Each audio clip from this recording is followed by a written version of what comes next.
Assalamualaikum warahmatullahi wabarakatuh. Selamat pagi anak-anak ibu semua. Gimana?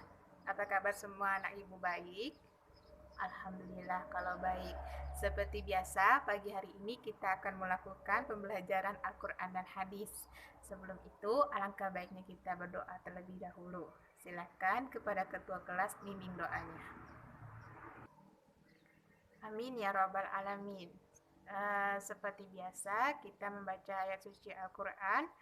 Ibu minta kepada dua orang anak ibu untuk membacakan ayat suci Al-Quran. Alhamdulillah, semoga pembelajaran kita pada pagi hari ini berkah. Dan seperti biasa, ibu akan mengambil absen terlebih dahulu biar ibu mengetahui siapa yang hadir dan tidak pada pagi hari ini. Baiklah, kita akan masuk kepada pembelajaran pada pagi hari ini. Siapa yang tahu judul materi kita pada pagi hari ini apa? Ya, pada pagi hari ini kita akan belajar tentang hukum bacaan qalqalah pada surat Al-Bayyinah, dan Al-Kafirun, dan surat pendek lainnya.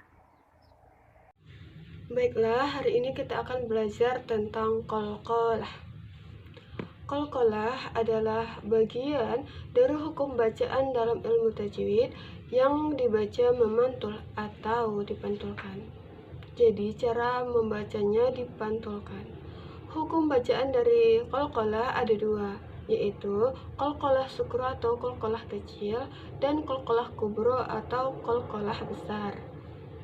Huruf qalqalah ada 5, yaitu qa, to, ba, jim, dal. Qalqalah sukro adalah qalqalah yang menjadi bacaan yang dipantulkan dengan tidak terlalu kuat. Penciri-cirinya terletak di tengah-tengah kalimat. Contohnya pada Quran surat Al-Bayyinah, pada ayat yang pertama, Bismillahirrahmanirrahim, wal'adiyati dabha. Nah, ba huruf qalqalah dan dia terletak di bagian tengah-tengah kalimat, maka dia termasuk qalqalah sukro. Terus pada ayat yang kedua, fal muriyati qadha.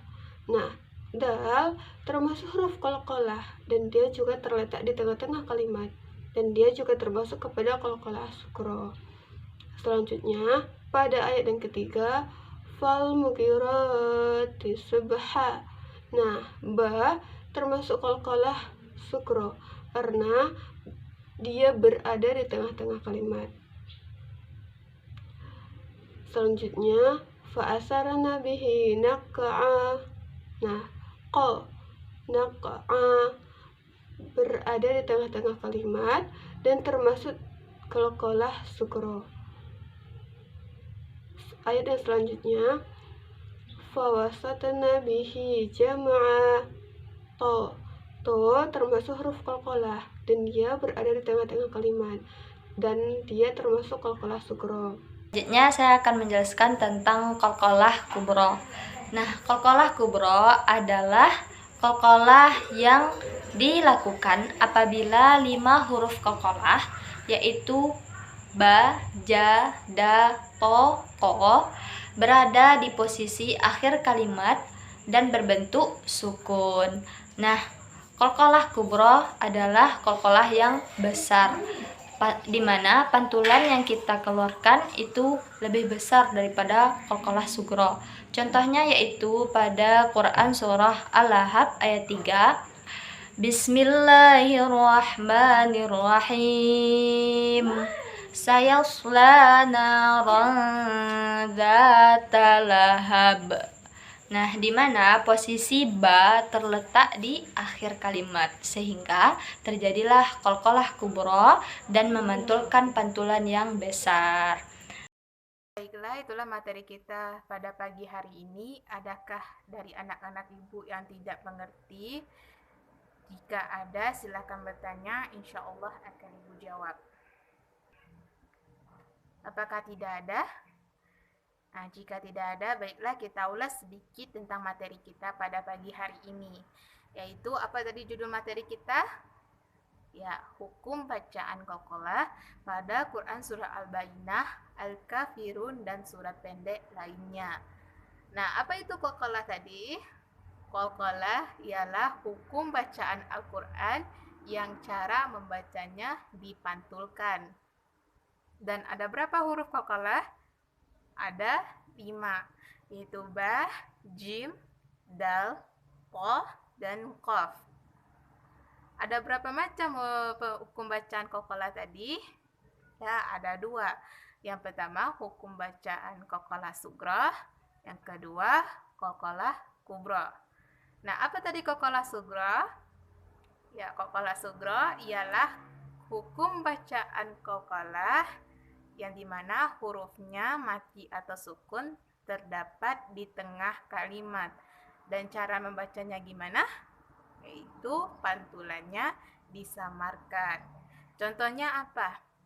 Contohnya di surat Al-Bayyinah ayat terakhir, yaitu jazaohum inda rabbihim jannatu adnin tajri min tahtihal anharu khalidina fiha abada.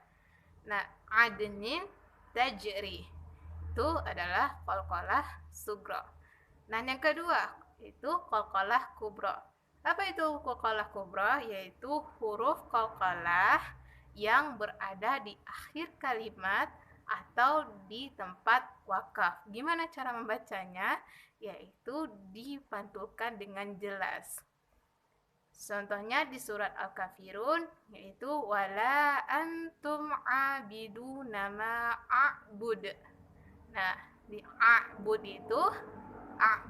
itu adalah hukum bacaan qalqalah kubra. Nah, adakah paham anak-anak ibu semuanya? Alhamdulillah kalau paham. Nah, itulah sekian dari materi kita pada pagi hari ini. Dan ibu berharap memang anak-anak ibu mengerti semuanya. Jika ingin bertanya silakan, karena ini terkait dengan hukum bacaan kita, hukum bacaan Al-Quran kita. Jadi kenapa kita harus mempelajari yang namanya hukum bacaan Al-Quran ini? Karena dalam membaca Al-Quran, jika kita salah dalam membacanya, maka makna yang ada di dalam Al-Quran itu akan berubah. Makanya kita harus mempelajarinya. Dan ibu juga berharap jika anak ibu sudah mengerti semuanya, silakan dipraktikkan di rumah cara membacanya, latih terus, dan agar membaca Al-Quran kita itu menjadi lebih baik. Nah, baiklah, ibu akan memberikan tugas jika tidak ada, yaitu ibu cari 10 contoh qalqalah sughra dan 10 contoh qalqalah kubra. Silakan dibuat dan besok kumpulkan. Ya, jika tidak. Ya, itulah pembelajaran kita pada pagi hari ini. Ibu akhiri dengan alhamdulillahirabbil alamin. Assalamualaikum warahmatullahi wabarakatuh.